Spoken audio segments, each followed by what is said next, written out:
Hello students, so today we are going to do story writing and this is very interesting topic I think so, and you can enjoy this matter very well.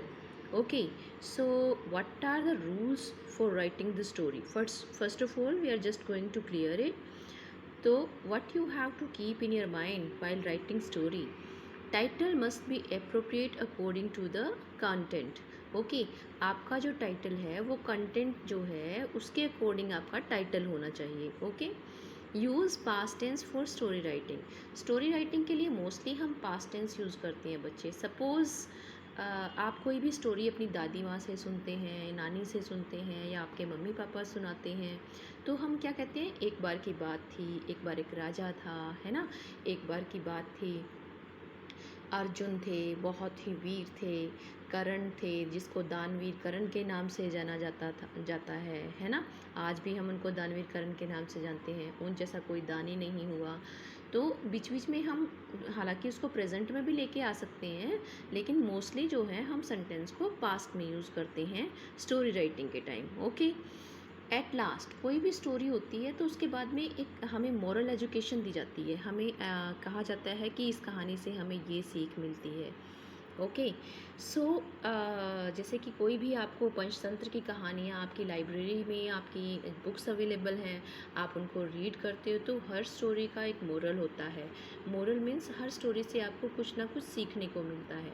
That is known as moral, जो आपको सीखने को मिलता है. What is the teaching, है ना, क्या teaching है इसका, क्या लेसन इससे हमें सीखने को मिला है, that is known as moral. तो सी, आपको यहाँ पे स्टोरी राइटिंग कैसे बनानी है, आपको कुछ हिंट मिलेंगे and you just have to make story from those hints. This is very simple and very easy. Okay, क्योंकि आपके पास हिंट तो ऑलरेडी है, आपने सिर्फ उसको सेंटेंस बनाना है. आपको सेंटेंस फॉर्मेशन आनी चाहिए. सो सेंटेंस फॉर्मेशन सबसे पहले क्या है, अगर हम स्टेटमेंट यानी कि अगर हम पॉजिटिव सेंटेंसेस बनाने जा रहे हैं तो हमारा स्ट्रक्चर क्या होना चाहिए, सब्जेक्ट हो सबसे पहले कोई. After then we can use helping verb or main verb.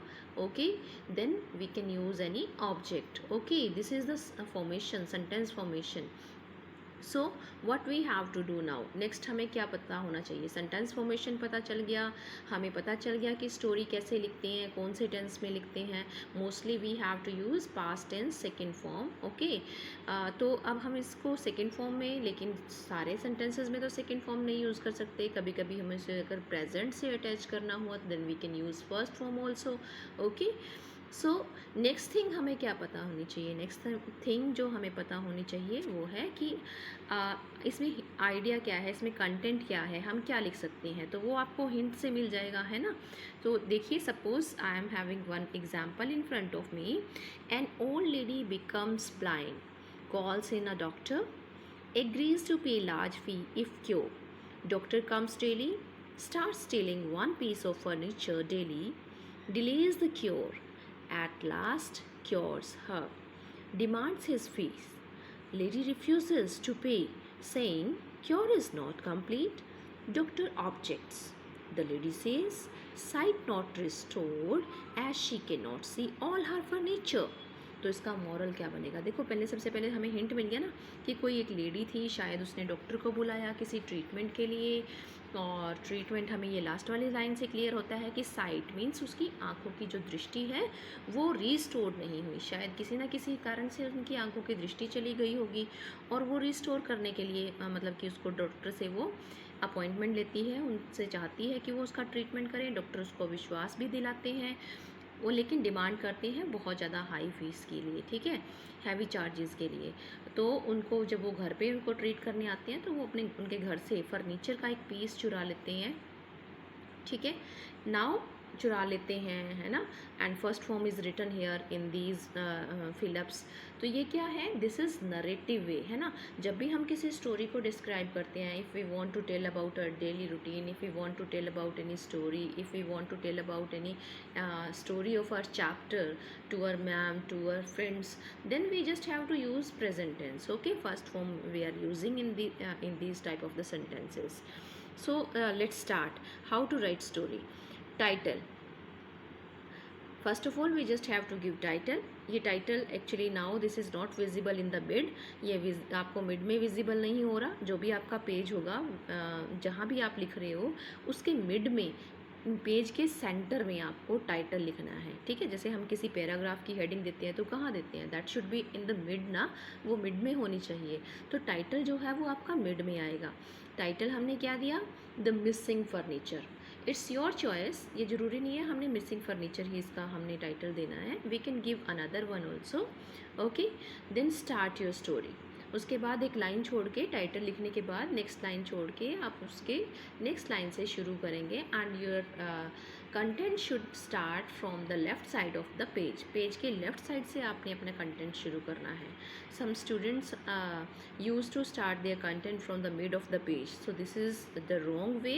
You just have to start from the left side. Okay, so first para हम बना रहे हैं यहाँ पे स्टोरी का. We are going to divide this story into the paras. First para हमारा क्या है, देखिए. Once upon a time an old lady met with an accident. एक लेडी का एक्सीडेंट हो जाता है, ये हमने इमेजिन कर लिया अपने मन से. And lost her I site, और उसकी आंखों की जो दृष्टि है वो ख़त्म हो जाती है.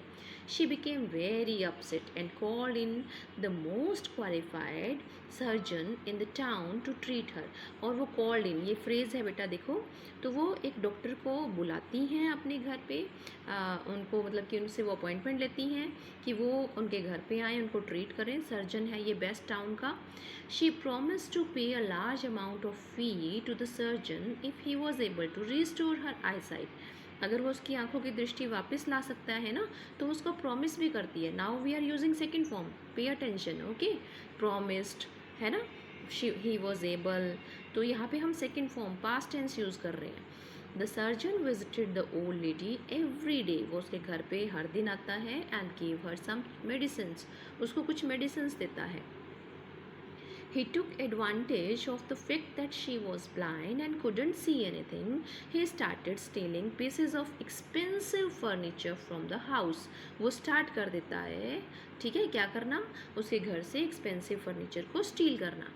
ही टुक अवे, वो ले जाता था. क्या ले जाता था वो, वन पीस एवरी डे, हर दिन एक पीस लेके चला जाता था वो. For this purpose he delayed the cure. और जब तक उसे लगा, उसे ही फेल्ट टेम्प्टेड है ना, उसे लालच आ गया, ग्रीडीनेस है ना, वो ग्रीडी बन गया. तो उसको क्या लगा कि जब तक ये फर्नीचर जितना वो चाहता है वो वहाँ से ना ले जाए, तब तक उसके क्योर को डिले कर देते हैं, उसके इलाज को डिले कर देते हैं, देरी कर देते हैं उसमें. When he took away all the furniture from the house, he restored the eyesight of the lady. अब उसे लगा कि लेडी को तो दिखता ही नहीं, तो उसे कैसे पता चलेगा कि भी मैं फर्नीचर लेके जा रहा हूँ, है ना. सो वो जब उसको लगता है कि सारा फर्नीचर वो ले गया जो उसे चाहिए था, उसके बाद वो उस लेडी की आइज़ को रिस्टोर कर देता है. When he asked for the fees, जब उसने फ़ीस के लिए पूछा, ठीक है ना, तो क्या हुआ, the old lady refuse to pay him. वो ओल्ड लेडी जो थी ना उसको रिफ्यूज़ कर देती है, वो पे बिल्कुल उसको पैसे नहीं देती. And she said that her I site was not yet fully restored. वो कहती है कि उसकी आंखें अभी तक रिस्टोर ही नहीं हुई थी, क्योंकि सर्जन ने लेकिन सर्जन जो है वो इस बात पे डिसएग्री था, वो सहमत नहीं था. द लेडी प्लेनली रिप्लाइड, लेकिन लेडी जो है वो प्लेनली यानी कि कोई इमोशन नहीं है, वो उत्तर देती थी, दिया उन्होंने. She was not able to see the furniture in the house, कि उसे घर में जो भी फर्नीचर था ना वो दिखाई नहीं दिया. और जब दिखाई नहीं दिया, which mean that her eyesight had not been restored, इसका मतलब उसकी आई साइट रिस्टोर नहीं हुई. The doctor felt ashamed and quietly left the house. अब डॉक्टर को अपने ऊपर शर्म आई, गिल्ट फील किया उन्होंने, और वो घर छोड़कर चले गए. तो स्टोरी का देखिए यहाँ पे मॉरल क्या दिया है. अब आपने एक लाइन छोड़नी है. Again like title, you just have to write your moral in the mid of the page.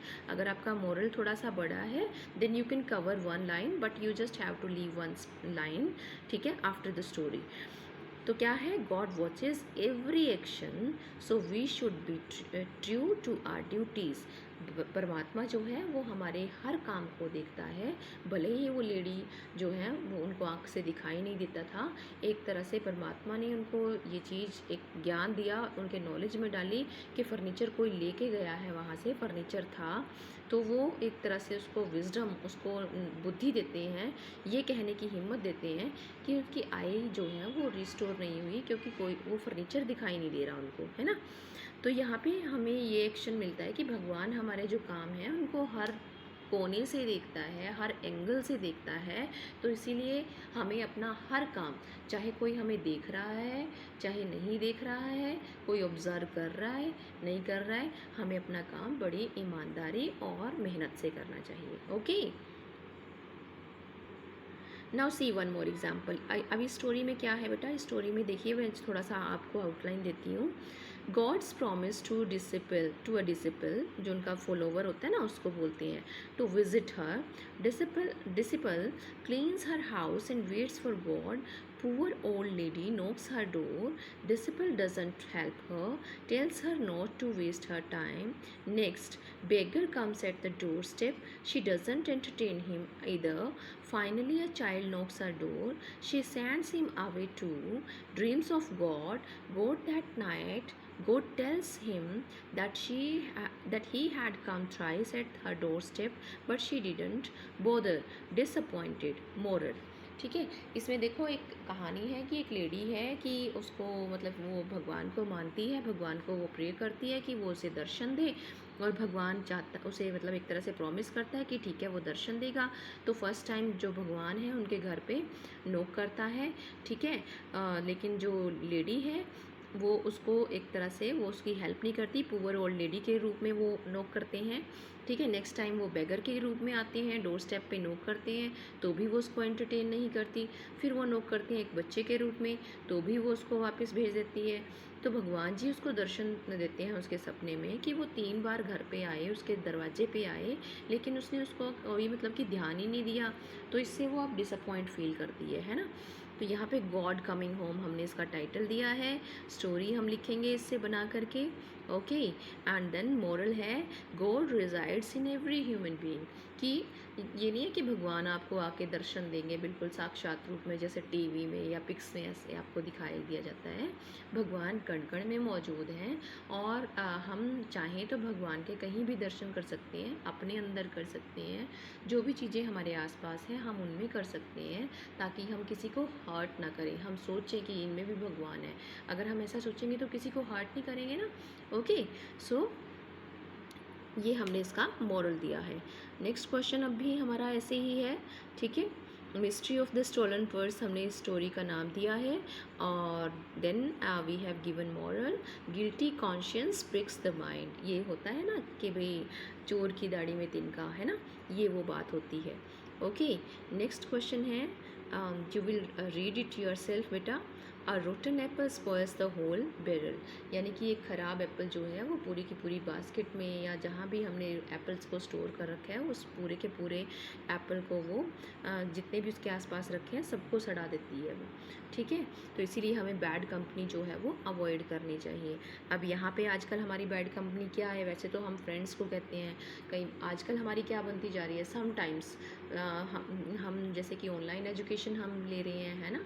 सो कभी कभी हमारा दिल करता है फ्रेंड्स के मैसेज आ गए होंगे, चैट कर लेते हैं। ओके, कभी दिल करता है कि कहीं हम जब कुछ हमें मैसेज वगैरह लिखना होता है, थोड़ी बहुत गेम खेल लेते हैं, या फिर टीवी पे कार्टून देख लेते हैं। तो इस तरह के जो हमारे एक तरह से ये बैड कंपनीज़ का काम करती हैं, ये बैड कंपनीज़ को अवॉइड करने के लिए कैसे एक पर्सन ने अपने बच्चे को समझाया, you just have to go to read from this story. A person is known by the company he keeps, या फिर अवॉइड बैड कंपनी। हमारे मॉरल इसमें से निकल के आते हैं कि जैसी आपकी कंपनी होगी, जैसी आपकी संगत होगी, जैसे आपके फ्रेंड्स होंगे, ऐसे ही पिक्चर आपकी लोगों के सामने उभर के आएगी। सो अगर आपके फ्रेंड्स अच्छे हैं तो आपको भी लोग अच्छे मानेंगे, अगर आपके फ्रेंड्स बुरे हैं तो आपको भी बुरे मानेंगे। Okay, you just have to avoid bad company. आपको बैड कंपनी में नहीं रहना चाहिए। आपको ज़रा सा भी लगे ना गलत है, this is wrong, and how can you come to know that this is wrong? You can know it by knowing the sound of your mind. Whenever you are going to do something wrong ना, तो आपके मन से एक आवाज़ आती है, किसी ने देख लिया तो, किसी को पता चल गया तो, है ना। इस तरह के क्वेश्चन वेन एवर आप अब आज के बाद अपने आप को थोड़ा सा इंट्रोस्पेक्ट करके देखना कि जब भी आप कोई गलत काम कर रहे हो, गलत मीन्स कुछ भी बड़ों से छुपा रहे हो, अपने एल्डर से कोई झूठ बोल रहे हो, या फिर किसी की चीज़ को आपका दिल कर गया वो उठा रहे हो, जब आप इस तरह का कोई काम करते हो ना और आपके माइंड में ये बात अगर आ जाए कि कोई if someone is watching me then what happen, है ना, तो क्या होगा। अगर इस तरह का कोई माइंड आपका डाइवर्ट हो, इस तरह का क्वेश्चन आपका माइंड अगर करे आपसे, it means that is wrong, it means आप कुछ गलत कर रहे हो, तो उसको उसी टाइम स्किप कर दो, निकाल दो उसको अगर आप करने जा रहे हो तो उसको छोड़ दो, क्योंकि आपके माइंड ने आपको एक तरह से अटेंशन दी है, दिस इज़ रॉन्ग। वो क्वेश्चन करके ना आपको हिंट दिया है कि this is wrong, so you just have to avoid that work. Is it clear बेटा?